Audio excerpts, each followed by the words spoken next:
So recently I had a client of mine ringing me up and she was in a really tricky situation. Her and her boyfriend of 3 years have basically just broken up. Now, they live in the same flat together and they've got 5 months left on the contract. So not only are they going to have to share the flat for another 5 months, but because it's a one-bed flat, they're going to have to share the same bed. Can you even imagine how difficult that must be?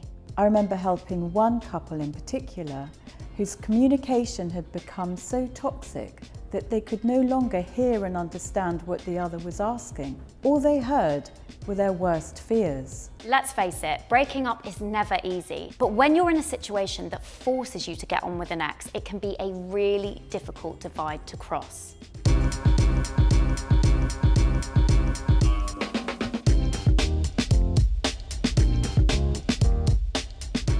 People fall madly in love, and in my experience, they fall madly out of love as well. You might find yourself in a tricky situation if you live in the same halls as your ex at university, or you go to a party or a wedding of a mutual friend, or you happen to work together.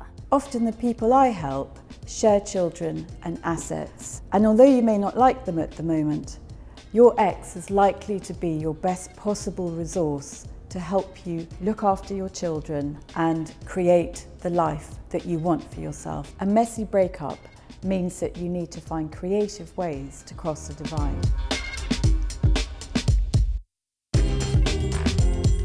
I know it's not always possible, but really try to give one another proper space after the breakup. Ideally, commit to going around 6 months to 1 year of no contact, just so that you give yourselves the chance to get each other out of your systems.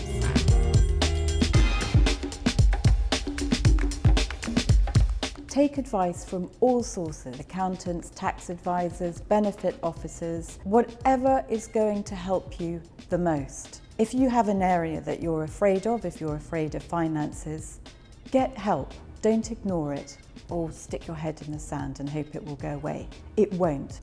Embrace it and grow.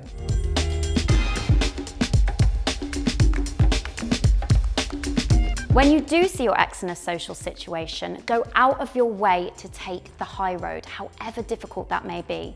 Say hello, be graceful, be mature. So I was in a situation like this myself a few years ago. I had been asked to do a speech at a festival about a book that I'd written. Now, this book was mainly about a really painful breakup that I'd had with an ex.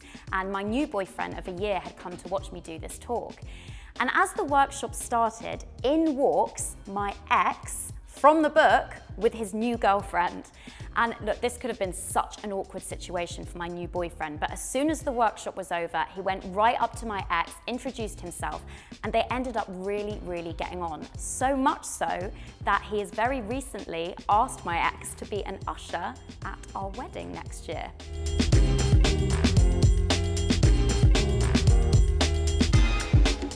Get in touch with the new you and who you want to be. Think about where you might want to be in a year's time. Be curious about those options. Think about your wider context. Get back in touch with your passions, your friends, and the person that you may have compromised in the relationship. Focus on the future and the person you want to be, rather than the painful events that may have taken place.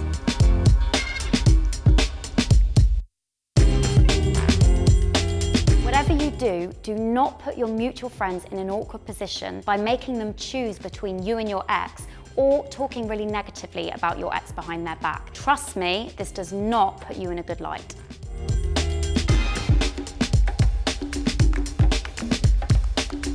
Mentalize and empathize with your ex-partner's needs and try to be objective. It takes a great deal of emotional effort to see your ex through that lens. But remember, you did love them once and you did see their positive attributes.